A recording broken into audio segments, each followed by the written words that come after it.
This iceberg is getting real scary. Things that I didn't know were possible are apparently possible. Hey humans, it's Hannah. Welcome back to my channel, or if you're new here, I do videos on creepy and disturbing things. I am back. I took a 2-week break, very sadly, much to my dismay, especially around this time of year when it's like gonna be spooky season and Halloween time. I really hate to take breaks during that time because that's when I feel like my channel does the best, but you know, you can't control everything in life. So for those of you that, most of you probably have seen my post about me going back to the hospital about a week and a half ago. And I will give you a health update in this video, but I'm just gonna do it at the end. That way people that really care can watch it if they want. So stick around to the end if you want to hear my personal disgusting health woes, and we'll get right into the video. This video does have a sponsor, so we're gonna roll to that and we'll get right into it. This video is kindly sponsored by Fetch. Fetch is a 100% free app where you earn rewards on anything and everything that you buy. All you have to do is scan either your physical or your e-receipt and you'll earn points every single time, even if the receipt is up to 2 weeks old.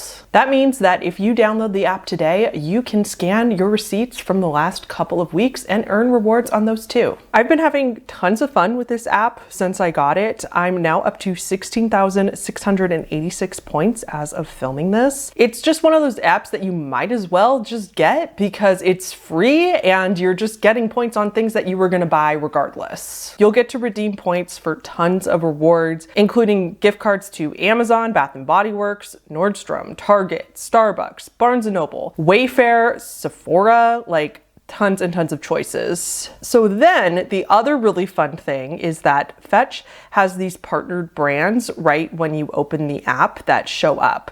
So say you're getting groceries anyway and you're out of flour. So on the app right now, they have like the brand King Arthur organic flour. If you buy any of those flours, you'll automatically get 1,750 bonus points on top of the points from your receipt. Download the Fetch app right now, and for a limited time for my subscribers, Fetch is letting you use the code HannahTheHorrible to get 5,000 points when you scan your first receipt. So right when you sign up, you'll get 5,000 points right off the bat just for using my code. Okay, let's get right into tier 4. First on our list is Alexander Chechik. Probably saying that wrong, sorry. In 2017, Alexander was in his car in Lubinsk, located in southwest Russia, when he wanted to impress his friends by posting a photo of his hand holding a live, real grenade with the pin removed. As you can clearly see, the pin is removed in the photo. A friend texted him after he posted this on social media and asked him if he was okay, and Alexander replied with the photo again and said in Russian, "It depends on what you mean by okay." The friend replied with something like, "Don't F around, where are you?" but did not receive a response. Authorities found Alexander in his car. His top half was pretty well intact, but his bottom half was completely blown up to smithereens. After investigation, authorities say they believe that what happened was that Alexander thought that a grenade would not go off if the pin was out as long as you didn't throw it, which is obviously not true. So he was sending this photo of him with the pin pulled out of this grenade in order to kind of look really cool and badass for his friends. To me, it sounds almost like it was possible that this was his very strange way of dying by S-word, but we don't really know either way, according to authorities, that it was an accident. Okay, Caleb Schwab is next. Big fat warning for a child victim here who passes away through a freak accident. If you don't want to hear this one, go ahead and skip to the next one. But for those of you that do want to hear it, a lot of you have actually probably heard this one. It was pretty big news when it happened. On August 7th, 2016, Caleb Schwab was only 10 years old when he was visiting the Schlitterbahn, Kansas City water park with his family. And he went on the ride called the Verduct, which in German means crazy or insane. insane. It was this 160-foot water slide in Kansas, which is over 51 meters high, and at the time it was the tallest in the world. So Caleb was only 74 pounds, and the rafts had like 3 seats on them, and Caleb was sat at the front of the raft. He was sat with 2 other women in the raft who were behind him. One of them was 197 pounds and the other one was 275 pounds. So the weight distribution was not equal. Caleb should have been sat in the middle of them. Sometime during the ride, the raft ended up going airborne, and experts believe that because of the uneven weight distribution, this caused Caleb to fly out of the raft when it went airborne. The way he passed is extremely brutal, but thankfully it was likely very, very quick. The ride had netting around it, like protective netting, but the netting was held up by these big, heavy metal bars. Caleb, when he went airborne out of the raft, hit one of these metal bars just in the perfect way and at full speed, and he was unfortunately. His 12-year-old brother was waiting at the bottom of the slide for him and saw the whole thing happen. The family in the end thankfully got like a $20 million settlement. However, I'm sure that does not anywhere near fill the void of what it's like to lose a child in such a awful way. Charles III of France. Charles III of France died on October 7th in the year 929 AD. I could not find a whole lot about this one, but it is said that he was imprisoned when he passed away. He passed when he hit his head on the lintel of a door, which is like the door frame that holds up the bricks from the door, like up above. Like he hit his head on it on his way to a tennis match, and the hit killed him. And by tennis, I mean whatever tennis was back then. Charmayne Maxwell. Charmayne Maxwell, or Maxie as people refer to her, passed away on February 28th, 2015. She was a singer-songwriter, best known as a member of the R&B group Brownstone. She was 46 years old and at her home in LA when the accident occurred. She was holding a wine glass and like standing inward towards the house, but she was in the doorway between her back patio and the house, and she just like fell backwards. And then during the fall, the glass shattered, but the glass managed to shatter like right behind her head, and then she fell on the shattered glass. The glass punctured the back of her neck in 2 places, and it was just like managed to hit the perfect spot because unfortunately it caused her to bleed to death. She was rushed to the hospital, of course, but it was too late. Constans II. This is another one from the Middle Ages. Constans II, or the Bearded, was an Eastern Roman emperor from 641 to 668. On September 15th of 668, he was killed in his bathtub by his chamberlain with a bucket. I mean, like most deaths back then, it was like an assassination, and the chamberlain hit him over the head with the bucket only once, and this blow managed to make him unconscious, and he died about a day later. Denver Lee St. Clair. Denver Lee St. Clair was a 58-year-old man who died from receiving a wedgie in December 2013. This one is just so bananas. There are no winners in this story. So it was said that Denver Lee St. Clair was with his 33-year-old stepson. His stepson's name was Brad Davis, and the two had been drinking at Denver's home when they just got in a fight. Denver made some disrespectful remark about his wife, which was also Brad's mother, and it really pissed Brad off. The two were in the process of getting divorced for like the 3rd time, and so he was bad talking his wife, and the two had been drinking, so they got in a fight. According to Brad, his stepdad then quote unquote jumped him, and so in retaliation, Brad overpowered Denver and then beat him until he was unconscious. And then after that, took his underwear and gave him what is called a quote unquote atomic wedgie, which is when you pull the underwear not just up through the butt, but all the way over his head.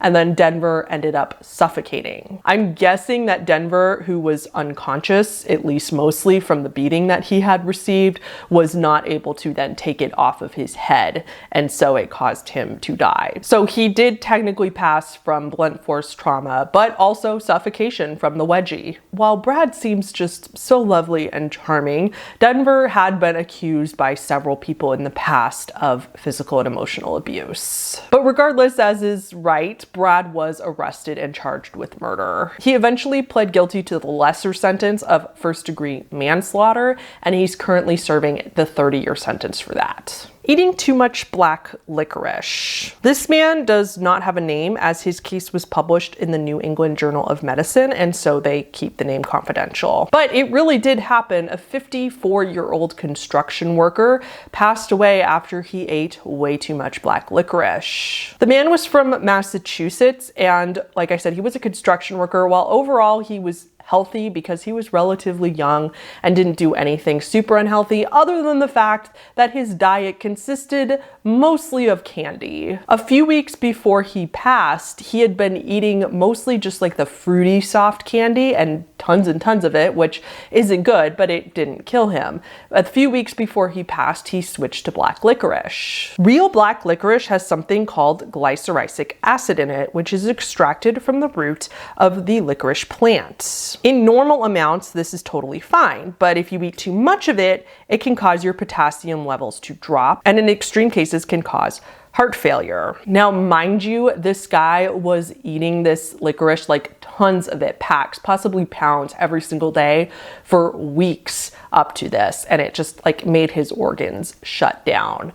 Now, I hate black licorice, so this story made me gag thinking about eating that much of it. However, if you are one of those people, the rare breed that likes black licorice, most black licorice is actually made with like anise flavor, which kind of mimics this like licorice plant flavor, and those are totally safe to eat. So highly recommend eating that instead and not eating like real true black licorice, because when I was researching for this, there was some scary stuff out there about how even small amounts of real black licorice can do some damage. So yeah, stick to the fake stuff. Elena Struthers-Gardner. Elena Struthers-Gardner, or Lena for short, was a 60-year-old retired jockey from England and was in her kitchen in 2019 with an eco-friendly mason jar style cup, complete with a lid holding in place a metal reusable drinking straw. Well, in her kitchen, she tripped. She landed on the straw in her left eye. It impaled her through the brain. Her wife did not hear the fall, but soon found Lena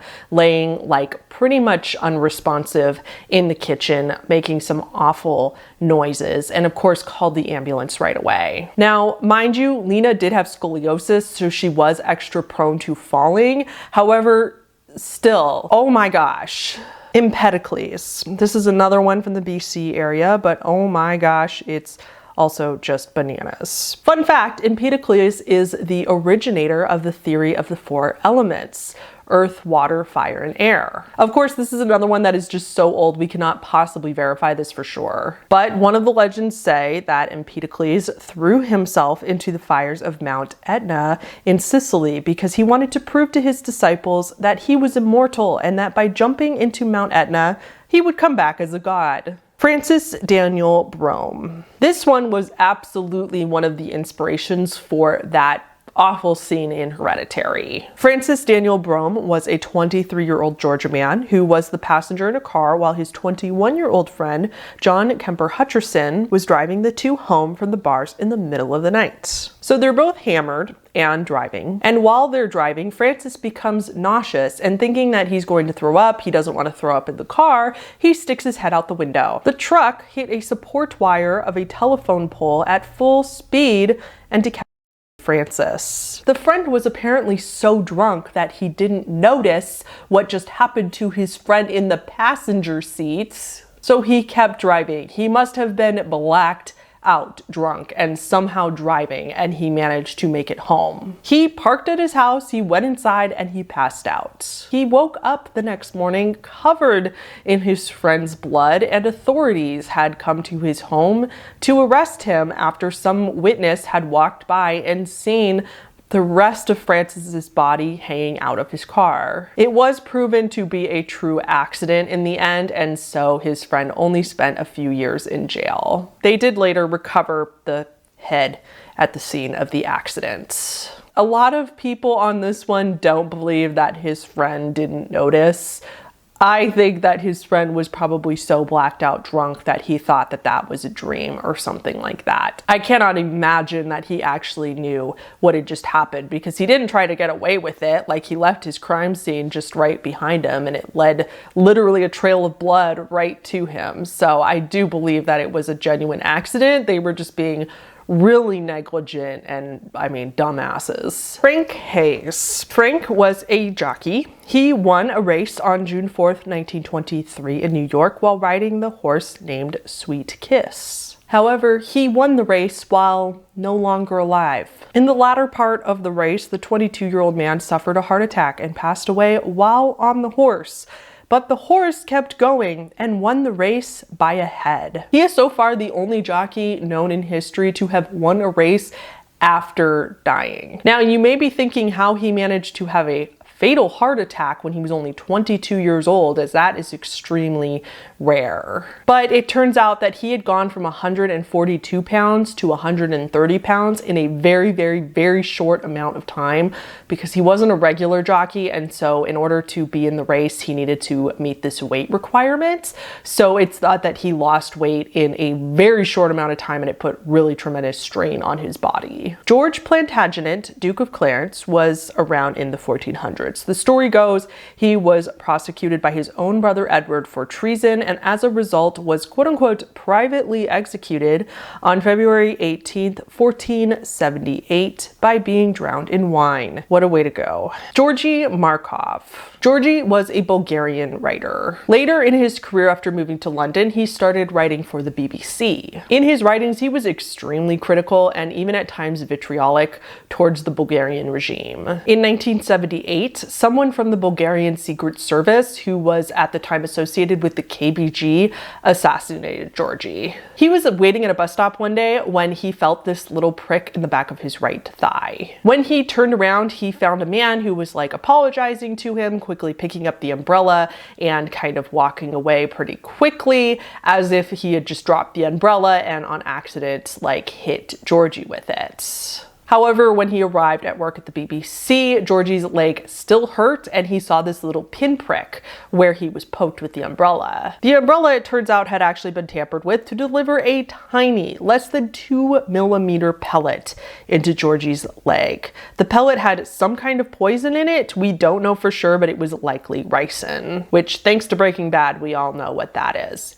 Anyway, he passed away 4 days later in the hospital. Great London beer flood victims. Horseshoe Brewery had a 22-foot tall wooden vat of fermenting porter beer that burst on October 17, 1814. The pressure from this eruption caused a valve on another vessel of beer to become dislodged, and so several other barrels of beer were also broken at the same time. So as a result, anywhere from 154,000 to 388,000 US gallons of beer poured into London. It flooded out the brewery. The force of it destroyed 2 houses and damaged 2 others. And this flood ended up killing 8 people, 5 of them being mourners at a 2-year-old boy's wake, one of the victims being the 2-year-old boy's mother. In spite of the rumors, there's actually no solid proof that people actually went out into the streets and started collecting free beer and drinking it. In fact, all accounts say that bystanders and everyone involved were actually pretty well behaved and reacted appropriately. Henry Taylor. Henry Taylor's death is known for just being incredibly ironic.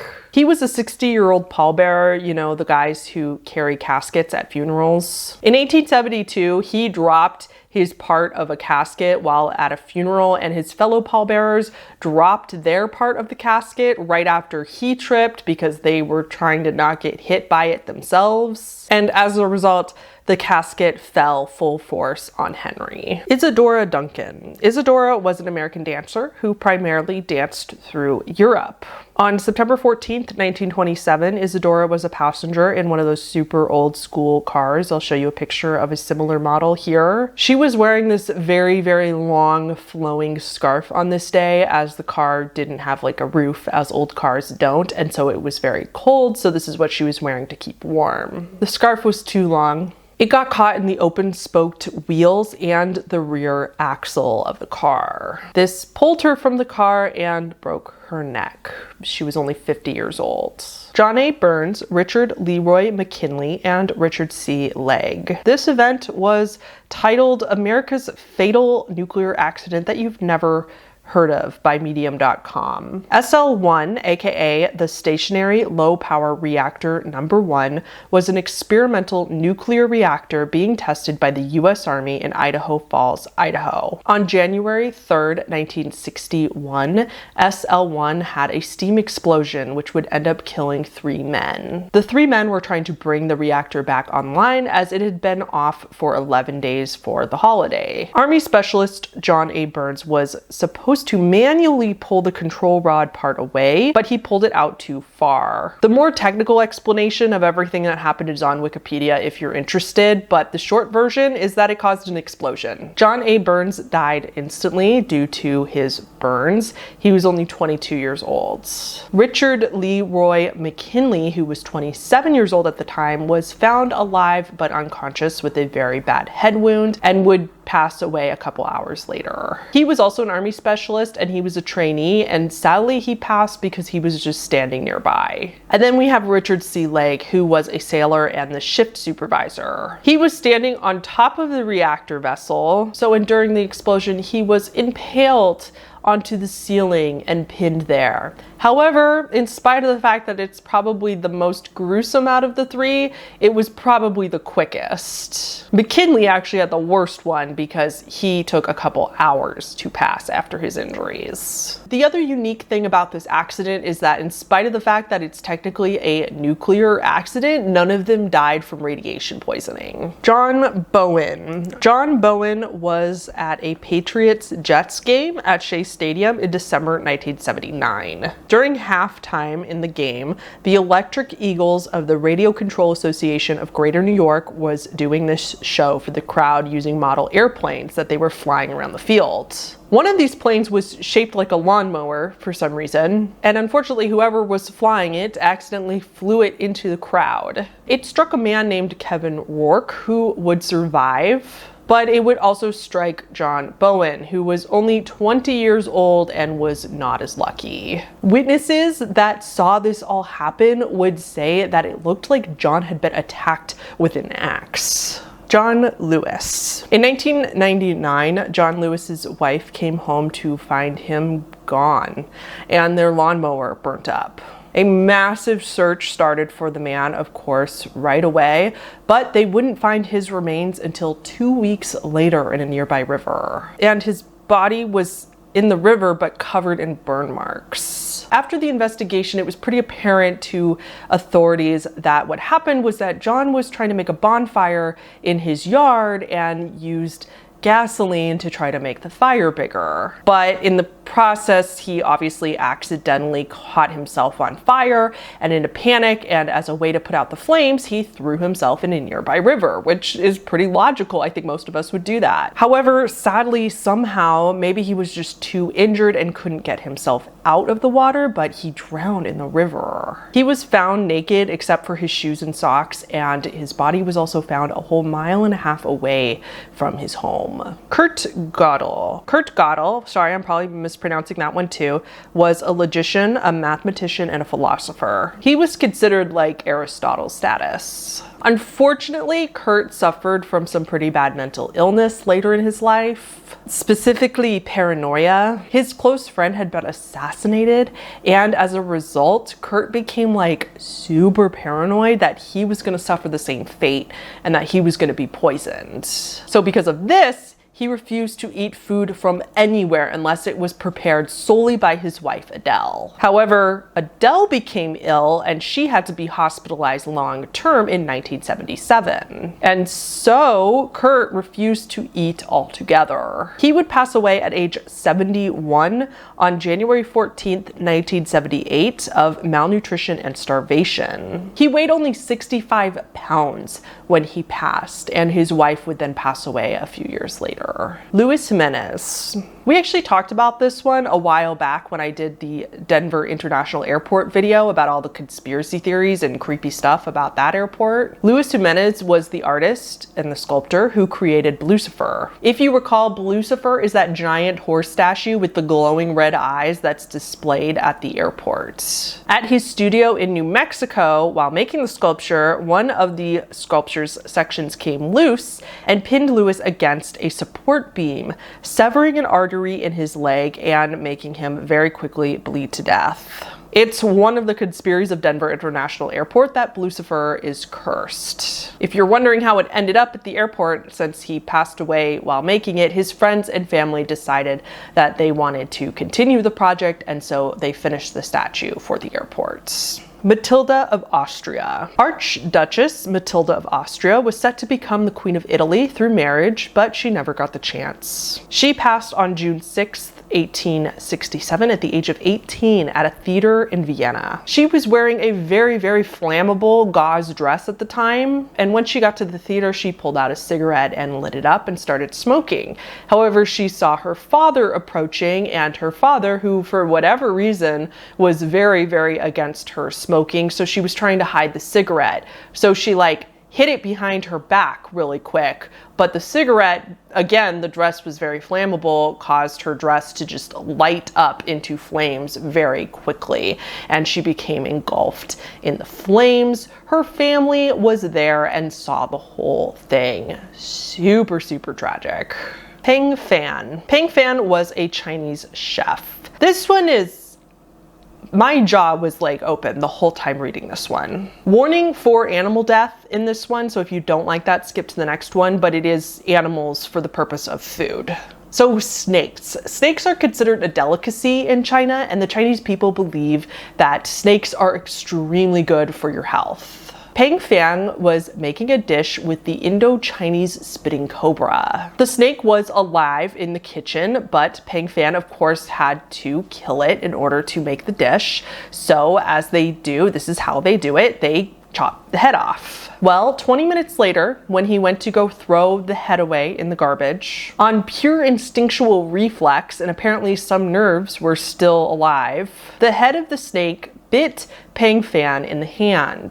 This injected him with its neurotoxic venom, and Peng Fan had a very, very bad quick reaction. There is an antidote for this venom, but it has to be administered pretty quickly. And like I said, Peng reacted very badly. His body really, really did not like this venom. So he had barely any time to get the antidote, and he couldn't get it in time, and so he passed away. Now, I didn't know this, but reading up on this one, apparently some reptiles can live for up to an hour after getting their head chopped off. I mean, they're not living, they're just reacting, their instincts are still reacting. I don't think they're actually alive. The snake was just doing what the snake nerve endings said to do. So it's not like they were actually alive, but they could still bite you up to an hour after being killed. Now, for the comment's sake, just remember that if you eat meat in any form whatsoever, please don't judge China for eating snakes just because we don't eat them here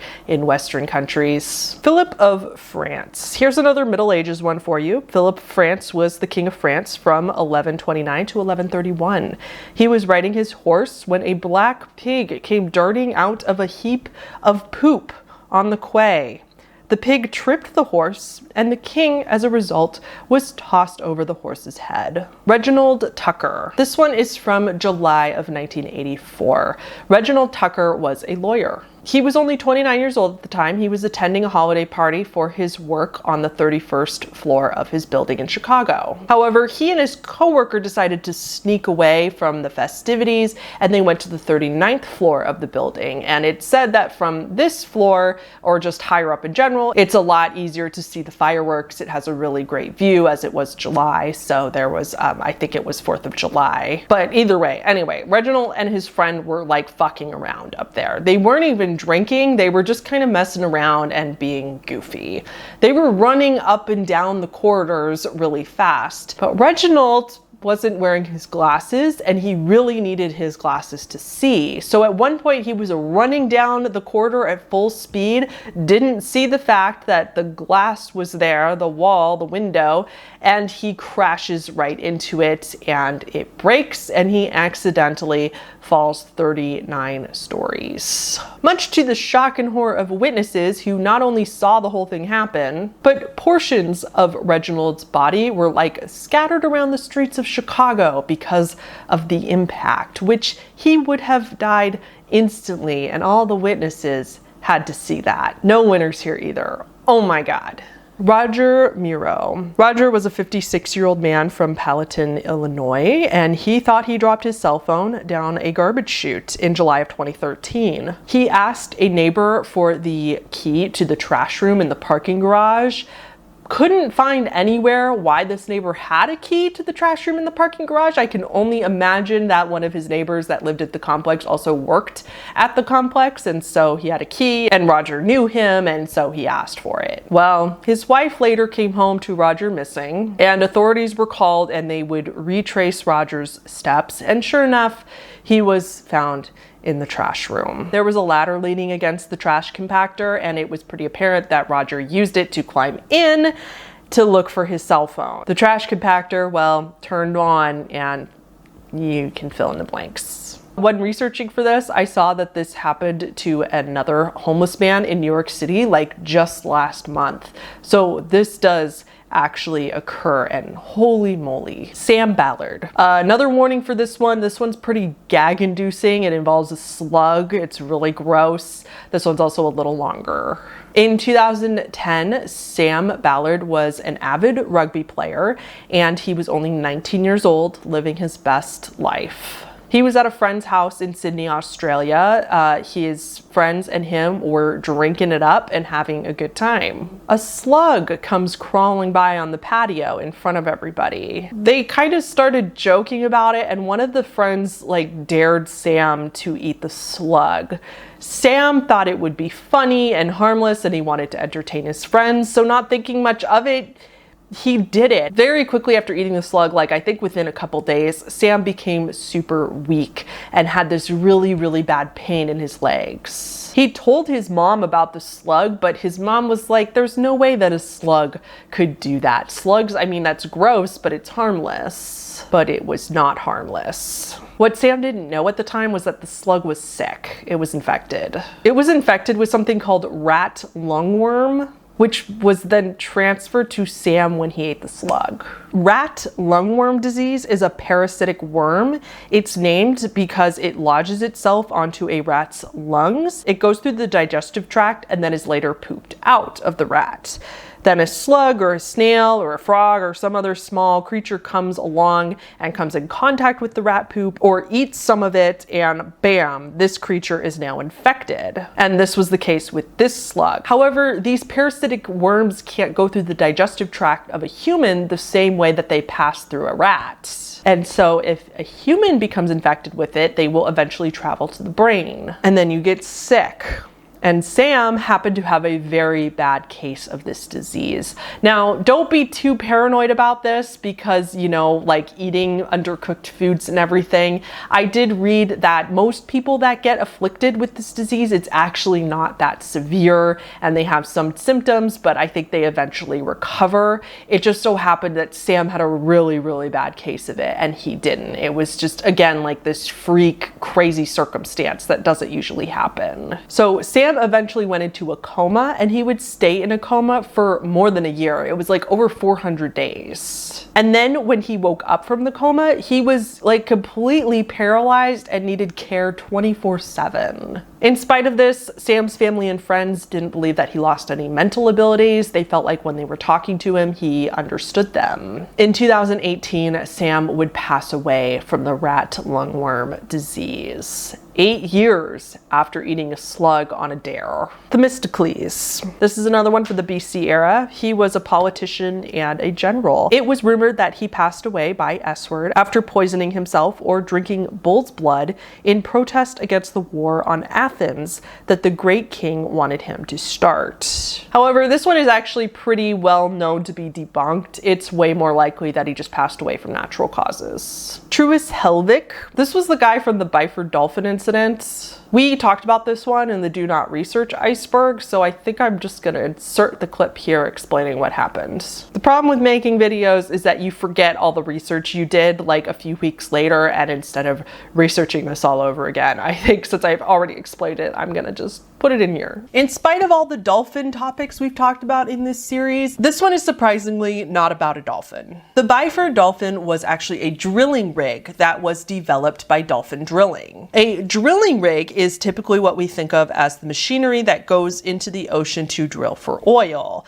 Divers that work for these oil companies do something called saturation diving, which is known to be extremely dangerous, but also very well paid. I'm going to give a very brief explanation of what happened for the sake of time. However, there's a 6-minute video that I found from a channel called Highlight History that gave a very concise but interesting explanation of everything that happened in this tragic accident. So I will link that down below if you are curious. Basically, there were 4 divers in the rig that day, and there were 2 tending divers outside of the rig. One of the tending divers opened the clamp, keeping the trunk sealed, before one of the divers inside closed the door to the chamber. This caused an explosive decompression event. And with that, the chamber went from 9 atmospheres to 1 atmosphere practically instantaneously. I don't know a lot about science, but I know that that is not good. All 4 divers inside the rig died instantly. Their blood basically boiled inside of their body. In spite of the horrific nature of their death, thankfully, it is thought that they died not only very quickly, but likely painlessly. The tending diver outside of the rig that caused the accident, though, was completely ripped apart. Again, thankfully, he very likely did not suffer either, as it was probably so quick that he didn't even know what was happening. There are photos of this, actually. There's black and white photos of all of the bodies of the 4 men and then this tending diver as well. I don't recommend it just because it's very disturbing in nature. However, it's not crazy graphic because it's pretty old in black and white, like I said. Zeuxis. Zeuxis was a Greek painter from the 5th century BCE times. It is again rumored that he died from laughing too hard at the way he painted a portrait of the goddess Aphrodite, as the very old woman who commissioned him for the piece, quote unquote, insisted that she was the model for the portrait. Last for tier 4 is going to be Michael Malloy. Michael Malloy was a homeless man from Ireland living in New York City in the 1920s and 30s. He used to be a firefighter but ended up homeless, and he is best known for having survived multiple murder attempts by 5 acquaintances. These acquaintances were trying to commit life insurance fraud, and for some reason they were going to get the money from his life insurance policy if Michael was killed. So first they tried poisoning him like many different ways several times, and it just never worked. Then they tried to freeze him to death by throwing him out in the snow when he was blacked out drunk so he couldn't do anything about it, and then they covered him in cold water, which probably would have done it, except he was rescued when, like, I think a policeman saw him. Then his acquaintances tried to run him over with a taxi, and they did, but he survived, and he ended up spending 3 weeks in the hospital, but he recovered. Finally, on February 23rd, 1933, again, after passing out drunk, his tormentors put a hose in his mouth that was connected to a coal gas jet, and this is what finally killed him. The men, through all that effort though, they were really determined to do this. They, of course, did not get a dime of his life insurance policy because it was very quickly apparent what happened, and they were all arrested and charged. 4 of them got the death penalty and ended up dying from the electric chair, and the other one got, I presume, life, but at least a long time in prison. Michael Malloy, after all this, was nicknamed Mike the Durable or Iron Mike by people because he was able to survive all of these attempts. Okay, that is going to be it for tier 4. Let's get into the health update for those of you that are curious, since I posted it on here. I mostly posted it just because I wanted to let everybody know that I wasn't going to be able to post a video for a couple weeks, because even though I'm not great at posting the same day every week, I do try really hard to post a video every week. So anyway, I'm fine. What happened was I was just getting this really bad pain, like really close to my butt. And I knew what this pain felt like because when I was diagnosed with Crohn's about almost 2 years ago now, I had this exact same pain, except it was like a billion times worse. And it ended up being a very bad fistula and a very bad abscess, which a fistula, I mean, for like super simplistic terms, is a little hole that like where there's not supposed to be a hole inside of you, and it causes like stuff from your bowels or stuff from other parts of your body like fill up into an abscess, which is like this big infection, blah, blah, blah, blah, blah. It can be really bad. So I was getting this pain, and usually sometimes I have like slight pain.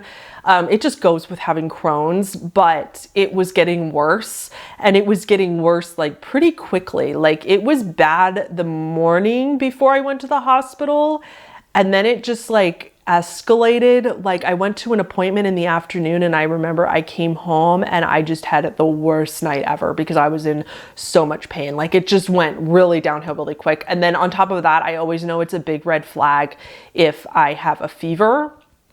And I was feeling, I didn't have a high fever, but I was feeling feverish. And this is just good to know in general. If you have a fever along, like a fever itself is not always super bad, but if you start feeling feverish along with other symptoms, it very likely means that you have an infection or something else bad. So don't ignore that. I know I saw a while back some ordinary gamers, like he had a really bad health scare about the same time I did because he like wouldn't go to the hospital when he had a really high fever. And sure enough, like something really bad was going on. Like I think people ignore fevers a lot.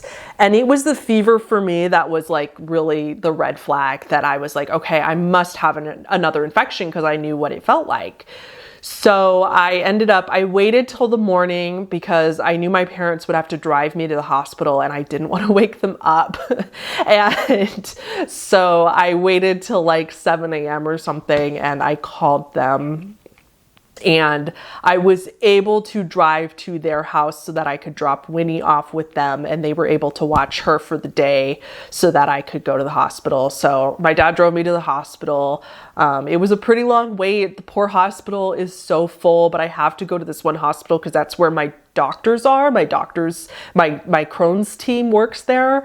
And so they have all my records, and I was admitted there when I was there for 16 days when I got diagnosed. So like they know me really well. Anyway, so I went to the hospital. I was there for, finally got a bed in the ER, and they, did everything that they had to do, took blood work, and then I got pain meds. Yay! That's the best part about going to the hospital, because when you're that uncomfortable and that nurse comes in, they get your IV hooked up, and they finally just give you that dose of narcotics, and the relief after being so uncomfortable and finally being able to chill is just so magical. Don't recommend, but if you're in that situation.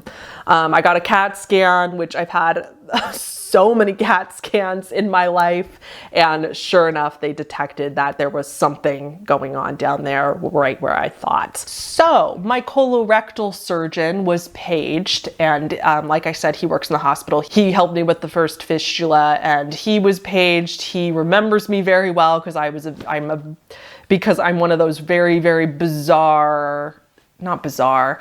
I'm a very severe case of Crohn's, and I think I had a very resistant fistula back a couple years ago or whatever. I just had this really, I mean, I was diagnosed with severe Crohn's, and he said that they said who the patient was, and he was like, shit, because he knew exactly who it was and he knew what had probably happened. So he came down and talked to me, and he actually decided, I really thought I was going to be admitted at this point, which if you've never been to the hospital, admitted just means that you're going from the emergency department and they decide that they need to watch you, so they keep you there overnight. So I was going to be admitted. The attending doctor for the ED said that he was going to admit me to the hospital, but my colorectal surgeon came and he actually said, you don't need to be admitted. He said, we can probably just do the procedure tonight. We'll get you into emergency surgery and you can go home after that.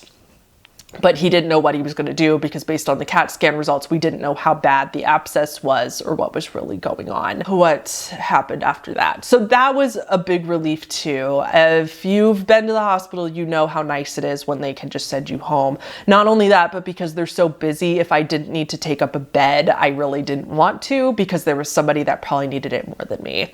So I waited a couple more hours. I knew that I would probably need surgery that day, so I hadn't eaten anything and hadn't drinking anything since the day before because this is not my first rodeo. So a couple hours later, I got the surgery. I was under for longer than they thought because my colorectal surgeon told me later that I actually did not have a fistula technically. There was an abscess, but I basically caught it early enough that it wasn't too bad. So he didn't have to place drains like he did before, which a couple years ago, if you don't know, they place drains. They like insert these drains into your anus. Sorry for the TMI, but you literally have drains so that anything that if the abscess tries to grow again, they put the drain through the fistula so that it will drain out so that an abscess cannot form. So you can't get another infection as long as you have the drains in. It wasn't that bad. So he just like made a hole or did whatever he did. I don't know. He's a really great surgeon. And he put me on loads of antibiotics instead to try to get out the infection that way before it got too bad. So I was put on 2 weeks of metronidazole, which is, if you've ever been on metronidazole, you know it's the worst antibiotic of all time. It tastes disgusting. It has really, really gross and bad side effects, and it's just not fun to be on whatsoever. You can't drink, which is not a big deal. It's not like I drink a lot, but it's like if you even accidentally take a sip of alcohol, this medicine can make you really violently ill. So I'm on that, and then I'm on another one. I have to take that one, the gross one, 3 times a day, and then I have to take the other one once a day for 2 weeks, blah, blah, blah, blah, blah. Anyway, the great news is that although this is unfortunate, I recovered very, very quickly. Within a couple days, the pain was like significantly better. The antibiotics are working very, very well, and I still have a few more days of antibiotics that I have to finish. And everything seems good. I'll have follow-ups. The biggest thing is just that it sucks that, I mean, having a disease like this, you're just gonna be gone sometimes, you know? And I am extremely privileged and fortunate to have the platform that I do and to have a job like I do where I work completely for myself. And so I could just, tell you guys like, hey, I'm gone for a little bit. I don't have a boss. I don't have to deal with sick time and all that. So I'm extremely lucky. That makes my life a hell of a lot easier having this. But the unfortunate part is that it's just like every now and then, this is probably just going to happen. I mean, I'm trying to come to terms with it. That's a whole other story, my mental health with all this, but I'm overall doing fine. Just, coming to terms with the fact that I'm probably going to have a lifetime of going to the hospital, maybe once every couple years or something like that. So yeah, that was a lot longer than I meant it to be. Sorry about that. I mostly also just wanted to give a big thank you to all of you. You guys left me the sweetest, nicest comments ever. You guys are so nice. I'm just so lucky to have a community like yours where you're just so empathetic towards what I'm going through, and everybody's like, take all the time you need. And I'm like, I would love to, but I gotta pay my bills. So it's incredibly humbling that you guys are just there and just so nice and just so supportive and everything. So I really, really appreciate that. And I just want, I mean, as much as it sucks, I also know that I am not by any means, I do not have it as bad as many other people. You know, I'm very blessed that this was not some form of very awful cancer, and which is what we thought was going to be what happened when I got diagnosed. And so while it really sucks, it's a blessing that I am still like able to function pretty normally, live by myself and be independent. So, okay, I'm going to stop talking. That was the health update. Thank you all for sticking with me. Okay, I'm going to end this video. Thank you guys so much for watching. Please like the video if you liked it. And thank you so much to all my patrons. Special shout out to my wonderful top tiers: Colin Holmes, Deck of Cards, Michelle Valdovinos, Tom L, JJ, Quasi Eli, Little Kittle Cat, Mitchell Schaefer Meyer, Mike, Alice Paul, Dark-Sided Otter, Brittany Phillips, Willow Winchester, Amanda Klein, Bambi, Niano Kiano, Momo Nia, Philip J, Kobe, David 88, Sonder, Sage K, Literally Lacey, Elderly Hipster, and Christina Amos. Okay, bye.